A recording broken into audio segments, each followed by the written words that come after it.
inner child. Wow. What's that like? Can't remember, but Willie says, because it's been so long. But yeah, they're in there somewhere, aren't they? That's what we're going to talk about tonight. Embracing your inner child. Get ready for a bumpy ride. But let's introduce everyone first. Jennifer. Hello, everybody. I am Jennifer Jerkowski. I am from Canada. I'm a registered psychotherapist, certified Canadian counselor, intuitive life coach, and I love working with inner child and bringing out that ability to embrace and play and love and have joy and wonder in our experience again. Oh, Mary. I'm Mary Corbett. I'm in Cork in Ireland, and I'm a life coach working mainly with people who have been made redundant and are seeking new jobs, and they often can't find their inner child. So I actually love getting them to go and find some joy and find some fun and make the whole process fun. Um, but I don't think I kind of like it. It's just being that sense of fun, not remembering it. I just being a little bit daft. So I love my inner child. I love being the child. Any opportunity, I'm happy to be a child. Oh, I'm always up for a bit of daft. Willie. Yeah. Hi everyone, I'm Willie Nichol from Scotland, as you can probably tell from my accent. I'm a former police officer. I'm now a personal development coach. I help predominantly stressed out men, burnt out, stuck, lost, or whatever, to find their mojo and get their lives back on track. Um, I have to be honest and say the inner child doesn't really raise its head in my coaching sessions, given my clientele, but maybe it's something I should think about introducing. Angela. Hi, I'm Angela and I'm a kinesiologist also based in Scotland. And I don't tend to talk about inner child much. I like Mary's attitude of bringing in the joy and the fun and the laughter and the play, but I don't tend to focus on inner child. So I'm going to be interested to see where this conversation will go. And like Willie, whether or not it's something I want to focus on and bring into my practice too. I'm Leslie Marsh, and I do like to play, just a little bit. But don't worry, the coffee and the Kit Kats have been left behind today. So the inner child is not going to be on a sugar rush. Or are they? Well, I was a little bit concerned with your intro there, just at the pitch that you were going for, that I was wondering maybe it's only dogs can hear you. Well, sometimes that's good too. It might be just, kicked back from my former profession. I don't know. But yeah, basically I'm a mind methodologist. So I'm in there looking at how your mind manages what it does and what it doesn't do. And yeah, I come across inner children quite a lot, spiritually and psychologically. So we might have a little bit of a cross path going in here. Just a little bit. Teeny bit. Much, just teeny bit. But you never know. As with anything that goes on in here, we never know what we're going to get till we get it. So, inner child. The definition for the inner child situation is that it's your authentic self. It's that wee teeny part of you that hasn't been bashed, battered, lumped, stuffed with something else, and is still this innocent little glowy thing in the way down in the bottom underneath all the mud and detritus of life that's kind of got on top of it since you were born. But also, it's got a lot to do with how we negotiate the world around us. Because a lot of the time when we're carrying things, it's also the crucible of the wounds that we carry throughout our lives. So, by the way that we do that and how we're dealing with that, there are psychological ways of actually reparenting the inner child. I see Jennifer nodding her head there. But it's true. Sometimes we have to give ourselves a hug. And sometimes we have to say, it doesn't really matter what happened then. Now, what I'm going to tell you is. All right, Jennifer? Absolutely. A lot of the work that I do with our inner child is working with that wounded child, or in parts work the exiled parts. We're looking at our ability to hold space for that child, because so much of how we are reactive to different situations that show up comes from our childhood.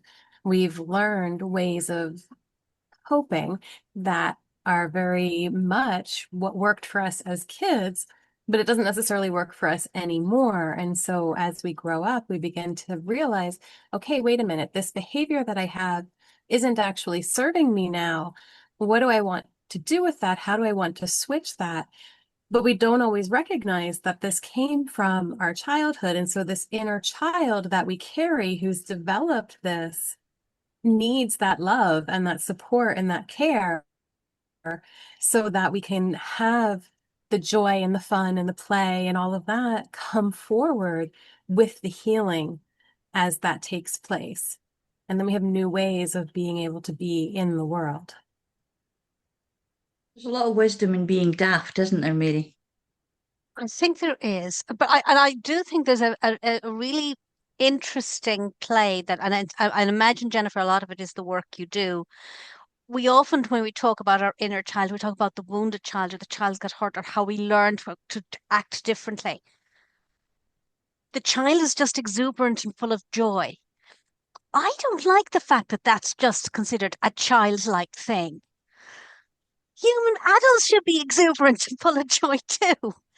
But we associate that carefreeness, that daftness, that giving something a go with being childlike, with our inner child.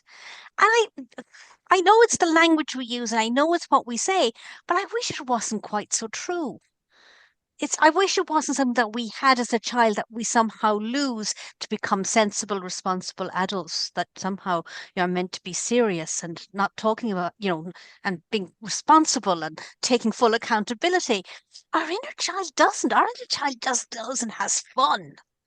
A pile of leaves is for jumping in, not for sweeping up, because it'll create moss. That's what when you Snow were is snow saying. is for snow angels. Yes, definitely. That's what you were saying, though, in your introduction, well, Willie, wasn't it? That your clients tend not to be too inner childlike when they come, they're not dealing with that. But are they really? Because is it perhaps that they're not expressing something because they don't know how? Well, I think it's probably a man thing, particularly men of a certain generation. Um, I was in the supermarket earlier this afternoon, and there was a little toddler, wee lassie, wee girl, and she's running up and down the aisles, and she's on this really cute wee kind of bunny hat, and she would turn around and look at her dad, and then go tee and run away again. And I had to laugh. I mean, it made me laugh. It made me smile. It gave me joy, shall we say, right? Uh, and we forget about that, doing silly things. There's a quote from some author that said, and he grew into man and put aside childish pursuits. I can't remember what the quote is, right? So when you get older, and I'm not suggesting it's a purely man thing, is you're encouraged to put aside childish pursuits because you're grown up and you're a grown up, and we don't do childish things. Difference between childish and childlike, right? Childish is get a bad rap. Childlike's good. But if you're being childish, you're being a brat or you're misbehaving or whatever, right? But the childlike, you look at kiddies like that wee lassie in the supermarket, not a care in the world. She was trying to take the mickey out of her dad. And her dad's laughing at me and I'm laughing at him. And the kiddie's having an absolute ball in the supermarket just by playing a kind of game of hide and seek. When was the last time you played a game of hide and seek? Anyway, so the last thing I'll say about joy, and I posted about this. Joy is an acronym for just own yourself, which is like be yourself, be authentic. And if you want to be childlike, why not? And if anybody criticizes you, that's their problem, not yours. So I'm going to look at that perhaps tomorrow and dig out some old photographs. I say, oh my goodness, look at that. But I was happy then. I've got some old pics of me, which I certainly won't publish, but why not have a look back? I know that sounds almost like a challenge, Willie. We have to see the old photographs. Right, okay. Well, I'd have to go into them. I'd have to go back into the attic and dig them out. But joy. I think there's joy in being childlike. Just doing things for the sheer hell of it. Which we tend not to do because, as you say, Mary, we're responsible, we're accountable, we're serious, and yes, can go and have a laugh and everything else, but But that it's kind of gets measured. measured, compartmentalized. That Yep. some of the best times you have is when you just have one of those involuntary, childish laugh things because someone says something stupid, and you laugh, and they laugh, and the next thing is you can't stop laughing. So I think there is value in being childlike. There's a bit of potty training involved, though, when it comes down to it. There's a lot of they're taking that literally and taking it metaphorically. A little bit different, but it's still a clean-up job. It's a cleaning up all of the free spirit and all of the stuff in order to make us into people who will conform, who will become able to be serious, who will be able to go out and get money and make things and do things. And a lot of the time, we forget that play is one of the most amazing things for marking intelligence. I mean, we looking at animals and say, "Oh, they play. How did that happen? How did we never notice that? They must be intelligent." Angela. Yeah, the play index is something as adults we do really lack. I don't know if it's a cultural thing. I don't know if it's in different countries, it's different levels. And Willie, the quote you were talking about, the putting away childish things, is actually a Bible quote. And I think the actual the meaning behind it was more about putting away childish thoughts and being able to properly interpret the world around you as you get a little bit more knowledge and a little bit more understanding. But like with a lot of quotes, it's twisted to be you're not a child anymore. Put that away. And it's more about intellectually, you should now be able to think and process things better. But it's been put that across as that concept of, well, we're grown-ups now. We are going to be stiff upper lip and that's what we're going to do. And the play index is something I do work with a lot with clients that it's so important to our mental well-being, to our health, to our physical health, to do the laugh, and whether it's belly laughter. And it's really hard to see somebody in absolute fits of giggles and not join in, exactly as you said. And you just start that off, and one person giggles, the next person joins in, and it's a contagion. And I think that is so lovely, but we don't do it enough. And it is one of those things that I actually prescribe to my clients, depending on whether that comes up for them, to find something that gives them joy, to find something that makes them giggle, makes them laugh, or it's just to play. And Leslie, you mentioned about animals. It could be you just got to go get on the floor and play with your pet, because that can bring you joy and bring you that amusement and life and laughter. Some people like playing with children. And yeah, absolutely, the little girl playing hide and seek in the supermarket. But how many times have we also seen that little kid trying to play and being berated and told off because it's not appropriate to do that in public or whatever the comment is? Why did we switch that all off? I don't think there's a need to switch it off, and actually there's a very, very big need to reintroduce it into everybody's life. Why are comedians such a popular thing to go and see? I think there's an interesting though that we kind of created that there's playtime as if it's something you do for a defined amount of period. Even, you go into school and your small break, playtime, your lunch break, playtime. Why is the whole day not play?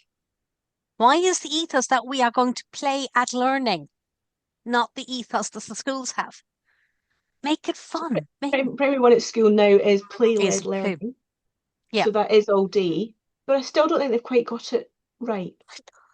Yeah, it's still structured and contained, and certain things, certain boxes have to be ticked. Have they mastered this letter and these numbers? And there's things they have to have mastered by certain times. And I can understand, you know, it, why they have it, but the more play, I have often found that when I'm talking with clients, is I was like, look, let's stop worrying about doing interviews. You're having conversations. And if we can introduce some humor, we'll do that too. But it's all about making them find that little bit of fun about it. Or if an interview goes badly, say, okay, would you work with that character? And ending up having sarcasm and irony just as much to try and, play is powerful in tons of contexts that I think limiting it to defined times, which we do as grown-ups. I think that's really damning. You should never know when it's play. It's not always playtime. Sorry. It's interesting, some of the things that we do, particularly. Yeah. When I was redoing some of my stuff recently, it was brilliant to hear the guy who was taking the class say, why don't we just say to people, instead of being all serious about it, why don't we say, how about we play with that? How about we just see how it goes? So there's no expectation, there's no kind of pressure on you to react or respond in a certain way. Why don't we just play with it and see how it works? And actually, that is opening up into the inner child. It's allowing the person who's in front of you, as our clients, to say, okay, you're sitting in that chair and you may have been trepidatious about the whole thing and wondering what the hell's going on and everything like that. Well, why don't you just relax and just, let's see where it goes. I think Yeah, that's the way of doing it positively to bring it in as a really good thing. But how many times have you been told, oh, well, you're just playing at being in business, or you're just playing at being a whatever, and it's seen as being a negative thing. And it's how do we take the power back and say, yeah, I am playing at that, and that's a good thing. Yeah. I used to teach people myself. When I was nursing, I used to go out and teach other nurses. And some of them would get really, really tense and uptight, particularly doing things like suture stuff or theatre stuff, which is very, very precise, and it's very, very, you've got to be serious about doing this. Do you heck? There's something that about it that if you can relax doing it and get them to relax in doing that once, when it comes down to it, and there is something that they have to do something fast, the muscle memory will be in there because they enjoyed learning how to do it. Yeah. It wasn't death by PowerPoint for a start, Don't go knocking PowerPoint.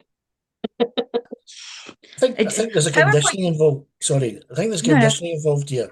As you're growing up, you want to be grown up because grown-ups have all the fun, right? Or if you do something childlike, some adult will come and say, "I'll grow up, won't you?" Right? And you can't wait to grow up because then they can't say grow up, right? And then when you get grown up, you think, well, actually, this is not as great as I thought it was going to be. Maybe I'd like to be a child again. Well, you don't think that way, but you're kind of pushed into the lane of be a grown up, grow up, grow up, right? Act like a grown up. Right, okay, and you do because the grown ups are telling you, and you forget or put aside the childish pursuits, the childish thoughts, and it's very difficult to recapture that. And just when I saw that wee girl running about, I thought, you know what, that is absolutely bloody marvellous. Right? It's raised my spirits. It's made me laugh. Father's enjoying it. Everyone round about wasn't caring and just thinking it was a lovely thing. So it's finding that childlike joy in something as simple as that. Just saying a wee girl enjoying themselves. And I think we tend to focus on the negative rather than looking at the positive. When you see something like that, when I said to a lady in the supermarket last night, in Scotland, she's from Wales, and she didn't look very happy. So she's doing the checkout thing, right? And I just said, "You're not from about here, are you?" And she laughed. So hopefully I lifted her spirits. "How did you know?" I said, "I used to be a detective. Plus the fact you sound as if you come from Wales." But she said, "For this is, why did you come here?" Said I. I met a nice man and I came to Scotland and they're lovely people. And I thought, well, that's nice. So we both had our spirits lifted, if you like, by a simple, me being a bit cheeky, right? Because I could see she was down. And I thought, well, I'll be childlike. I'll just be a wee bit cheeky. And fortunately it worked. Sometimes it doesn't, but it worked. So I left a wee bit elevated. She was a bit happier in her tool, which must be one of the most boring jobs on the planet, right? Well, there's probably more boring jobs, but I do that all the time with people in the supermarket. I'll say, "Are you enjoying your job?" And you'll either get a laugh or you'll get a dirty look. But if This you is get a laugh, it's all worthwhile. So why not have a bit of fun, a bit of play? Yeah. When someone's looking a bit down, just have a bit of sport. Like, not to take the piss or anything like that, excuse me. Just to see if I can, lighten the mood a wee bit. yeah, I it's really, go on, Jennifer. I was just gonna say, I really appreciate the way that we're talking about this too, in terms of, let's say, like work and play, because as as adults we have to work, and as children we play, and yet when you really break it down and look at the definition of the two, play is engaging in an activity for enjoyment rather than to try to achieve something, whereas work is involving mental and physical effort in order to achieve a purpose. And when we really look at that, like, think about how many different things we play that involve mental and physical effort in order to achieve a purpose. Every sport is work in that case, if that is the actual definition of it. And in, things that I do for fun, well, okay, that's lovely, but I do enjoy putting mental effort into, a game or an activity. Am I playing or am I working? If I'm having fun and enjoying my work, what does that mean? Like, I think we get so caught up in it has to be this way based on this definition, and this is what it is, when ultimately it's where we're at while we're doing it that determines if it's work or play.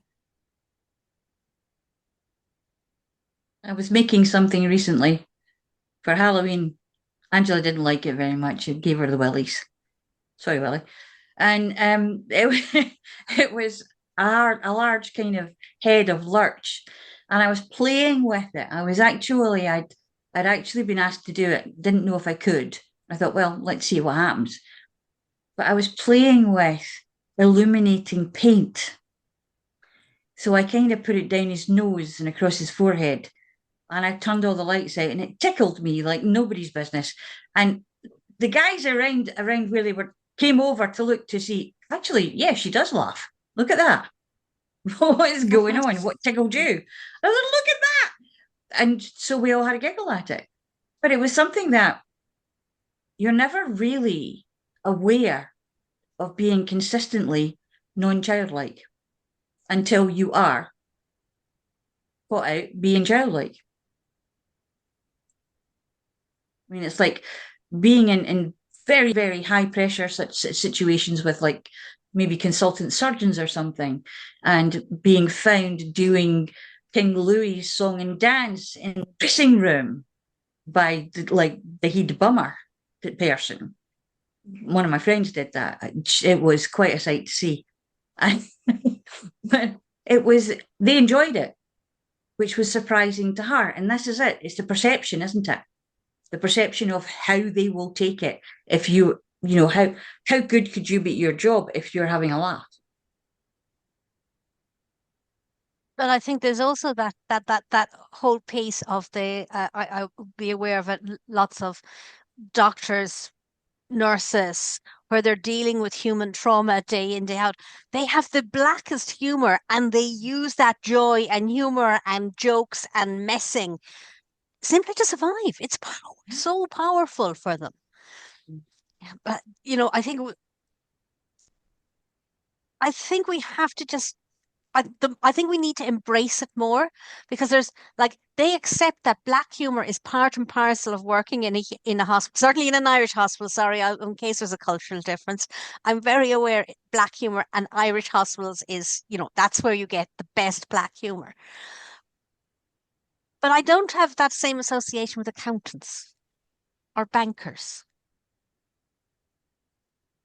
I think that if So you, I find that curious. I'm curious about it.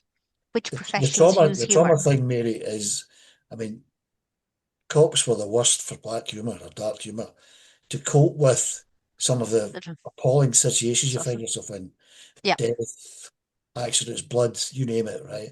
And Yeah. you kind of bought into this because of a coping mechanism. Hmm. And some of it was brutal, right? But you get through it, right?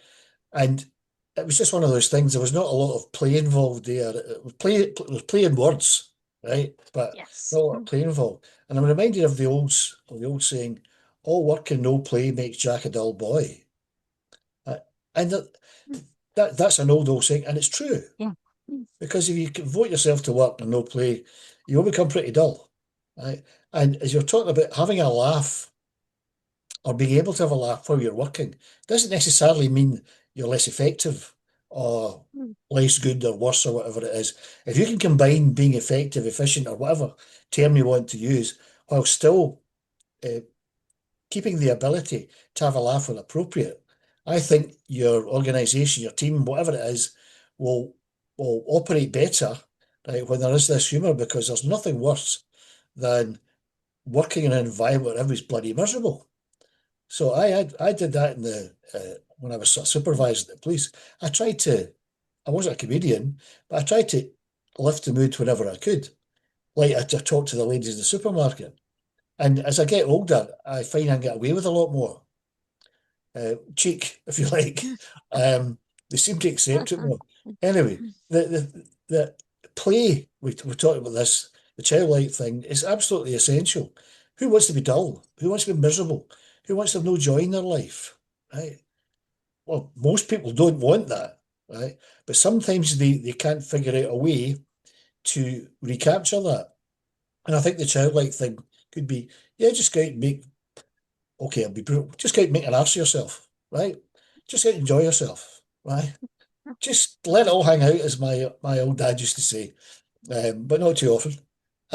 It's because it's infectious. We talked about, as Angela said, someone starts giggling, right? No, And I'm in. there's neuroscience apparently behind it, that laughter, I don't know, stimulates neurotransmitters or activity in your brain, which is beneficial. It might be endorphins, I can't remember. You maybe know better than me, Angela, right? That a good laugh is actually therapeutic. And there's physical and psychological evidence to prove that. And people go, oh, a lot of rubbish, really. Oh, well, do you feel better after having a good laugh? Well, yeah, I do.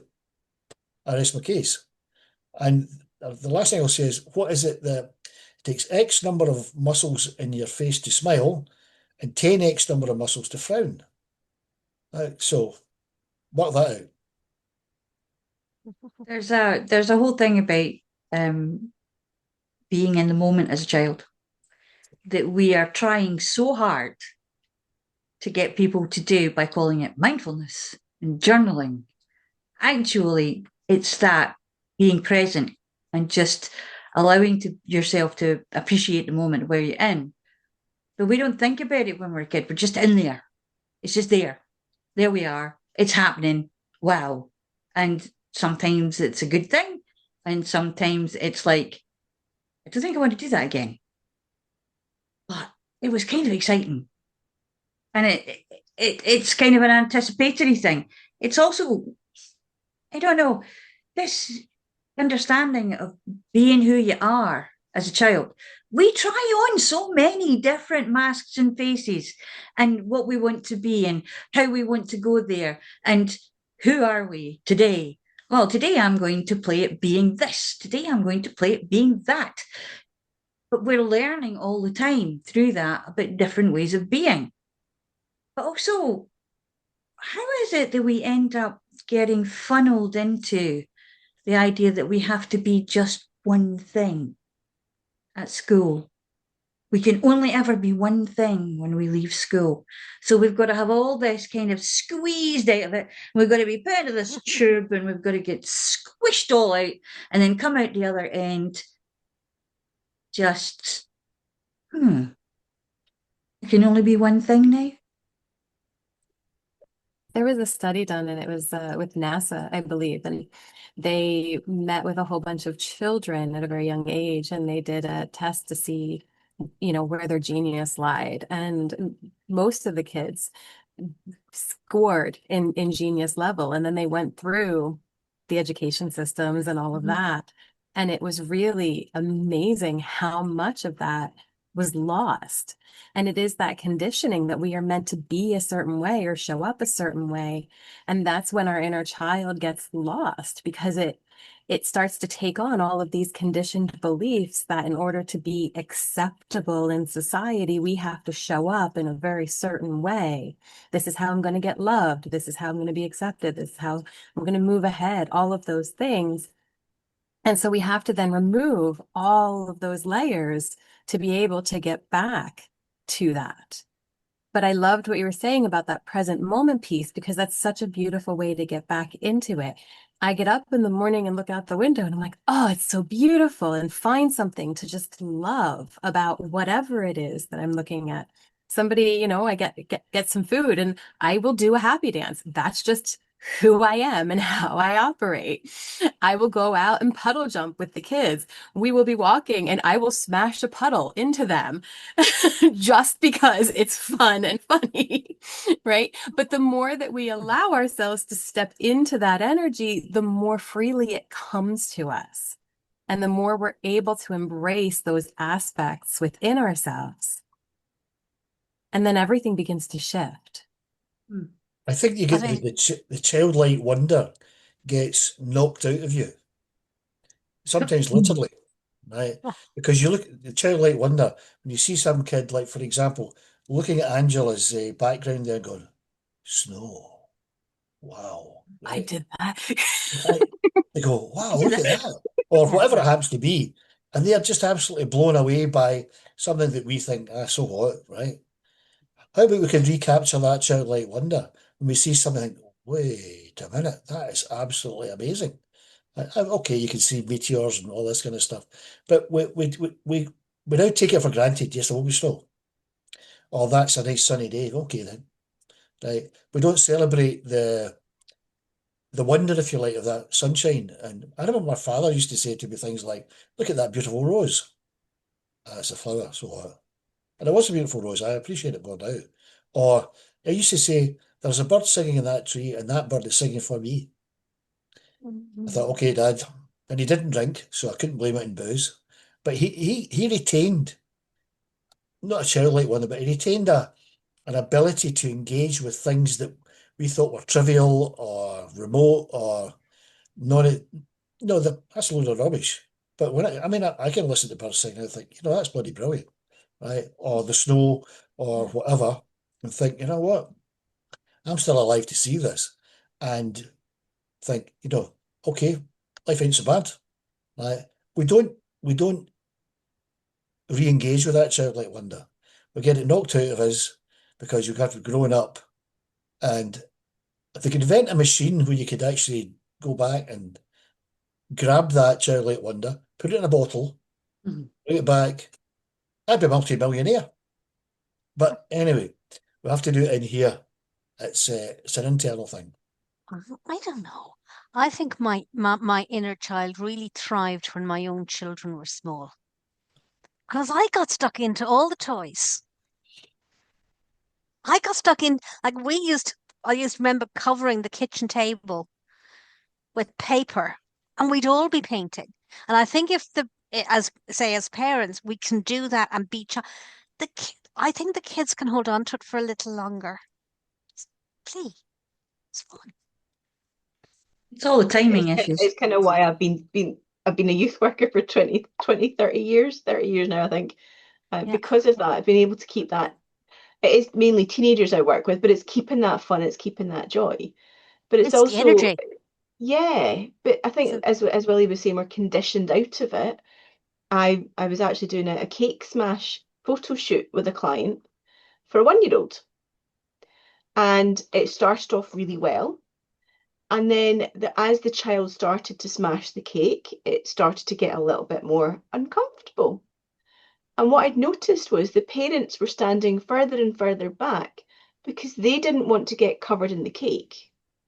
So child picked up on this fact and then got very upset because when they then reached to parents for parents to pick the child up that was now covered in chocolate cake, parents did not want to hold said child. And it was heartbreaking to see this little kid who was here for their first birthday to get this photo shoot done have this response of, I've now done something bad. So how many times of little things like that do we face as children or as adults where we are being funny or silly or childlike, and someone else puts their stamp on it to say, grow up, put that away, that's not appropriate. And Mary, you mentioned about the dark humour, and yeah, banking didn't have the dark humour at 16 years in banking. If I had anything that my personality is relatively bubbly and I do like a bit of a laugh, it didn't go down well. And it was something that was constantly brought up that I had to be more serious. And I think I can be very serious when I'm in a work mode, as was required. But because I still had a bit of a joy and a bit of a laugh about myself, that was a bad thing. The work still got done, but it was perception. Yeah. I mean, I remember getting a great piece of parenting advice from somebody, and they said, you know, if a child breaks an egg, you've got two choices. You either pick up the egg and mop it up and clean it up and clean it up really quickly, or you go, oh, we've broken an egg. Will we eat it now? Do you think we should eat it? And play with the egg. But it was actually, don't immediately judge the child, because the child will it's like that, pick the child picking up on how you react.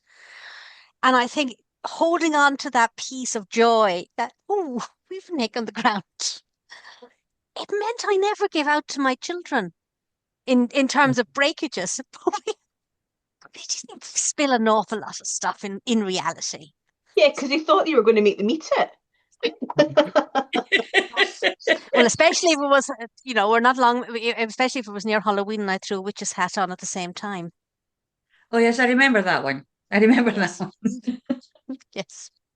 No, but I think as you know, the school systems are going to be the school systems that is going to knock a lot. I think parents have a responsibility to connect with their child when their children are children, because they actually will do their children a favor. Huge favor in terms of teaching the kids about creativity and joy and fun and enthusiasm and zest for living. Absolutely. I mean, to this day, my 18-year-old and all the way through, like even that serious stoic teenage years, if we got a downpour, would throw on shorts and a t-shirt and just run outside.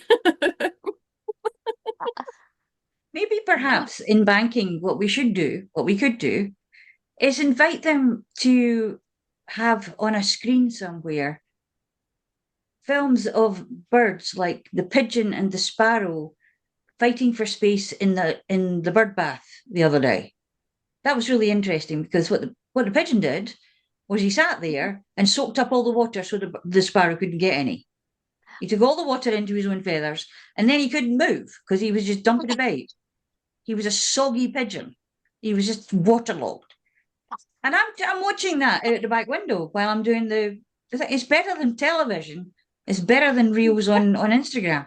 What they do naturally and allowing ourselves to notice it, allowing ourselves to keep that focus of attention and allow that to just go in there and tickle. I would love to be a fly on the wall of you suggesting that to any banking organisations. Oh, As I'll do I it. think you would be told, perhaps not, I because don't know. that's a distraction. You Well, look at the big IT companies and Google puts in the slides and the bean bags and all the It was rest. IT. I worked in banking. I There was know. none of the fun.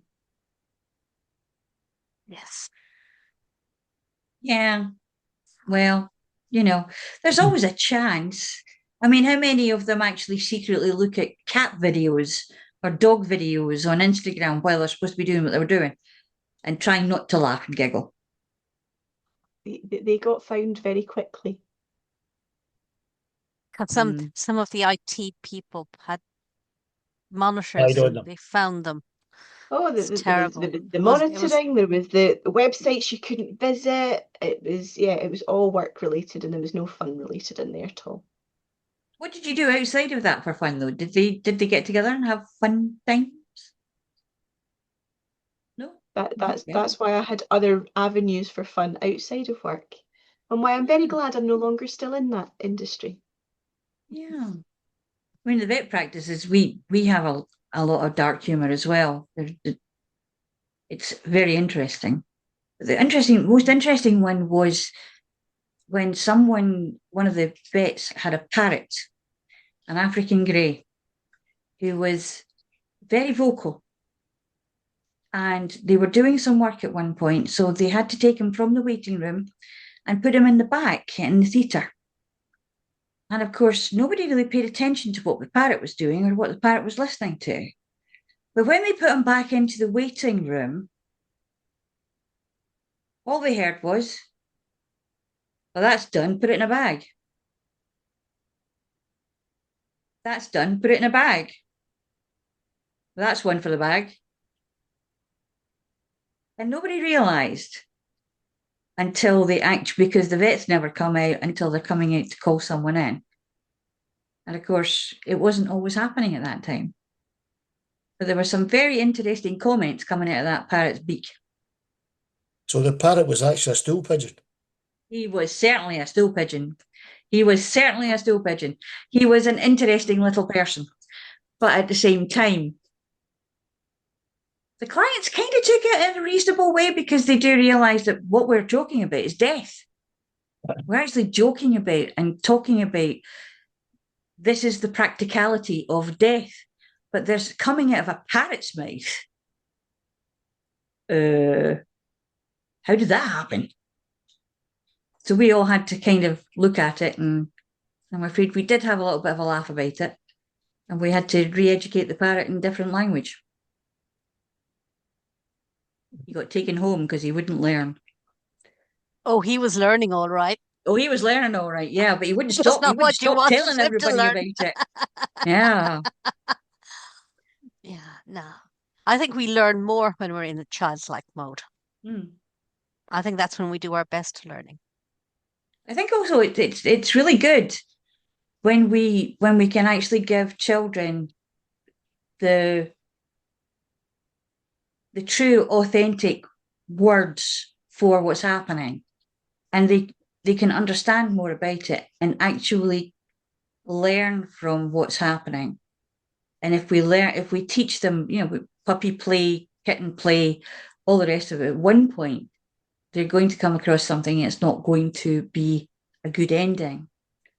We can take them back to the memory of when that animal was playing with them and how that was going on with them, and that the joy that was brought between the two of them would always be there in their memory. But it's also, we have to learn that it's okay to find something funny that somebody else doesn't.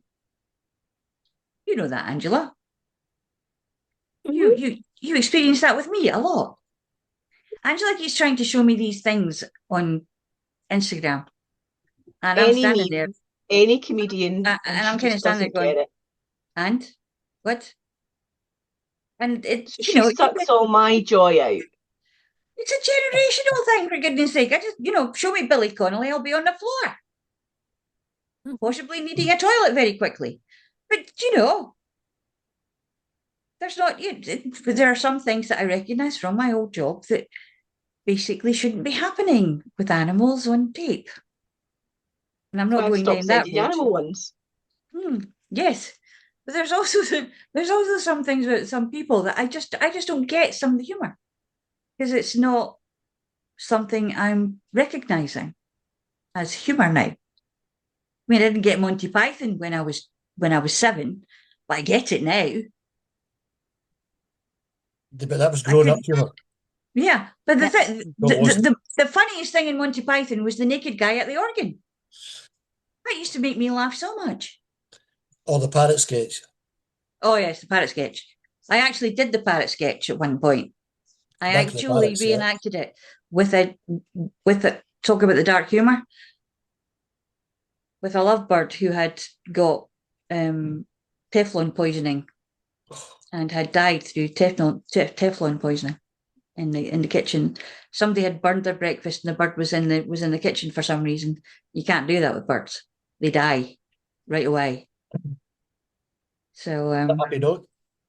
on that happy Can, note, can we lift our spirits a little bit, please? see, this is what happens. This is what happens. We have to do that. We have to kind of go through the idea of something and then find something that's funny in it in order to keep things in perspective to a certain extent. Because if you can't find the joy in something, then maybe we need to readdress the inner child situation. Because you were saying about a strained inner children situation. In shamanic work, we call that soul retrieval. A little part of you is taken off during a trauma or whatever. So, yeah, finding the inner child is extremely important because of the wounds that the child has carried. And when we can get rid of some of those wounds, maybe we got a little bit more room for some joy. And yeah, there's always room for more of that. But it is fleeting, which is why we take photographs. Willie, we want to see those. We might share. Who knows? Maybe not. There are some really interesting photographs that we can take. And in the old days, they were quite embarrassing. But that was the fun. That was half the fun. And yeah, so before taking ourselves too seriously at the end of this and saying that, give yourself a hug. Understand that what behaviours are going on with you now could actually stem from some kind of trauma in your childhood, that you got your joy sucked out of you. And it was shocking and it was traumatic. And then when we deal with it, and I'm sure Jennifer will know about this, when we deal with it, we can oft-times get you back into the happy spot, into the more joyful spot, because that was just one time. It was one spot, one moment in life. And there are so many more to play with. So we'll see you next time.